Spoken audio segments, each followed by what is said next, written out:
अस्सलामुअलैकुम। इस वीडियो में हम सीखेंगे कि 6 पिन वाली रिले के कनेक्शन किस तरह किए जाते हैं, क्या वायरिंग प्रोसीजर होता है 6 पिन वाली रिले का और ये किन सर्किट्स में ज्यादातर इस्तेमाल होती है। तो without wasting your time let's go to the topic.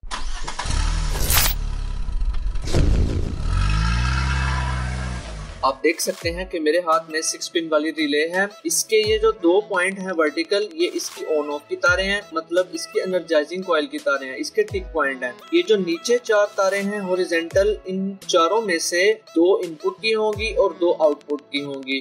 इन दोनों को इनपुट देंगे तो इन दोनों में से आउटपुट निकलेगी, और अगर इन दोनों को इनपुट देंगे तो यहाँ से आउटपुट निकलेगी। ये इसका 6 पिन वाली रिले का ग्रिप है। तो इससे मैं जरा लगा के आपको आसान तरीके से समझाने की कोशिश करता हूँ।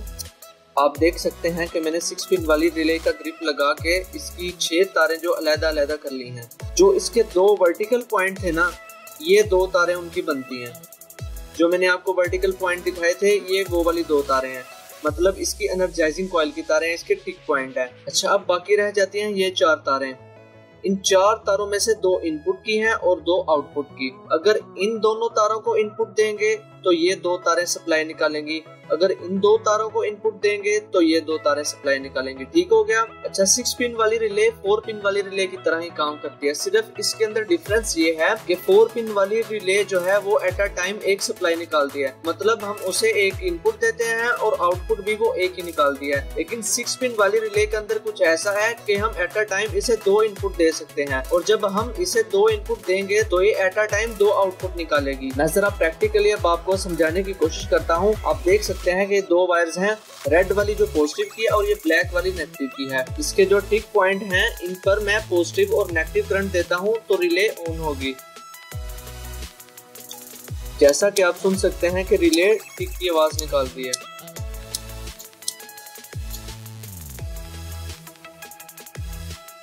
ले जी, रिले को कर दिया मैंने एनर्जाइज्ड। जैसा कि मैंने आपको बता दिया है कि इन 4 तारों में से 2 इनपुट की हैं और 2 आउटपुट की। ठीक है, इन दोनों को इनपुट देंगे तो यहाँ से सप्लाई निकलेगी, और अगर यहाँ इनपुट देंगे तो यहाँ से सप्लाई निकलेगी। पहले मैं इस वाली वायर को पॉजिटिव करंट देता हूँ।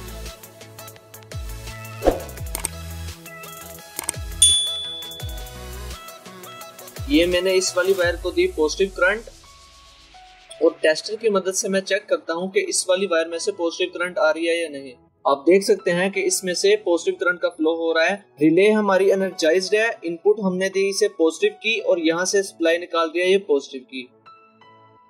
जैसा कि मैं पहले डिस्कस कर चुका हूं कि 6 पिन वाली रिले के अंदर हम एट अ टाइम पॉजिटिव और नेगेटिव करंट सप्लाई में हासिल कर सकते हैं। जब हम इसे इनपुट में पॉजिटिव और नेगेटिव करंट देंगे तो ये आउटपुट में एट अ टाइम हमें पॉजिटिव और नेगेटिव करंट प्रोवाइड करेगी। अभी हमने इसकी एक वायर को पॉजिटिव करंट दिया है तो इसने हमें ये वाली वायर से पॉजिटिव करंट निकाल के दे दी है। तो ये वाली जो वायर है, अब मैं इसे देता हूँ नेगेटिव करंट।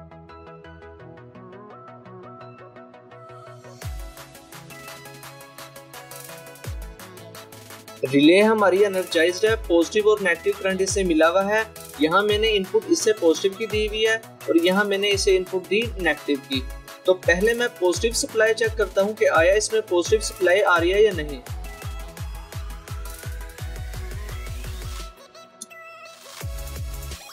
तो यहाँ पर मैं हेलोजन बल्ब का यूज करते हुए आपको मैं मजीद आसानी के साथ समझाने की कोशिश करता हूँ। पहले मैं रिले को डी एनर्जाइज कर देता हूँ। यहाँ से मैंने पॉजिटिव करंट हटा ली है और इसे इनपुट मैंने पॉजिटिव की दे दी है।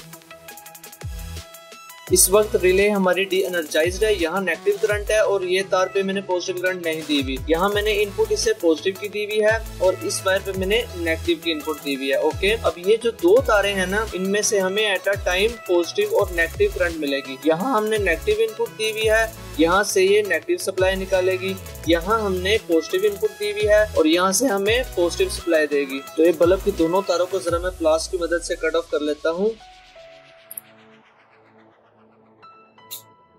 अच्छा, अब ये जो 2 तारें हैं बल्ब की, इसको पॉजिटिव और नेगेटिव करंट मिलेगी तो ये ग्लो करेगा। ठीक है, यहाँ पे मैंने नेगेटिव इनपुट दी हुई है, यहाँ पे पॉजिटिव। तो ये बल्ब की दोनों तारों को मैं इन सप्लाई वाली तारों के साथ लगा देता हूँ।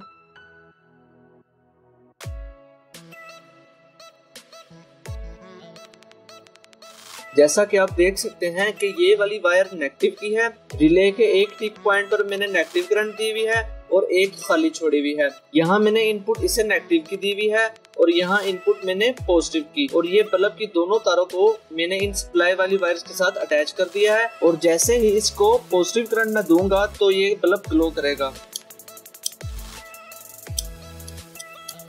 बिकॉज हमने यहाँ इसे इनपुट पॉजिटिव की और यहाँ इसे नेगेटिव की दी हुई है, तो यहाँ नेगेटिव की इनपुट देने की वजह से यहाँ से ये नेगेटिव की सप्लाई निकाल रही है, और यहाँ पर पॉजिटिव की इनपुट देने से यहाँ से ये पॉजिटिव करंट निकाल रही है, और यहाँ से पॉजिटिव और नेगेटिव करंट निकलने की वजह से बल्ब ग्लो हो रहा है। फिर जरा देख लें, इस वायर को मैं पॉजिटिव के साथ लगाता हूँ, रिले एनर्जाइज्ड होती है और इन दोनों तारों में पॉजिटिव और नेगेटिव करंट आ जाती है। मैंने अपनी तरफ से पूरी कोशिश की है कि आपको आसान से आसान अल्फाज में समझाने की कोशिश करूं। फिर जरा इसे मैं दोबारा रिपीट कर देता हूं। ये देखें, 4 पिन वाली रिले के अंदर तो ऐसा था ना, इन दोनों तारों को हम पॉजिटिव और नेगेटिव करंट देके इसे एनर्जाइज करते थे, और इन दोनों तारों में से एक इनपुट की होती थी और दूसरी आउटपुट की। सेम प्रोसीजर 6 पिन वाली रिले के अंदर भी ऐसा ही है, लेकिन इसमें ये है कि हम एट अ टाइम पॉजिटिव और नेगेटिव करंट हासिल कर सकते हैं। इसमें एक इनपुट और एक आउटपुट है, इसमें 2 इनपुट और 2 आउटपुट हैं। तो ये थे जी 6 पिन वाली रिले के कनेक्शन। उम्मीद है कि आपको 6 पिन वाली रिले के कनेक्शन समझ आ गए होंगे। तो मेरे चैनल अजान ऑटोमोटिव को जरूर सब्सक्राइब कीजिए और अपनी राय का इजहार कमेंट के जरिए जरूर कीजिए। खूब मेहनत और लगन के साथ काम कीजिए। अल्लाह हाफ़िज़।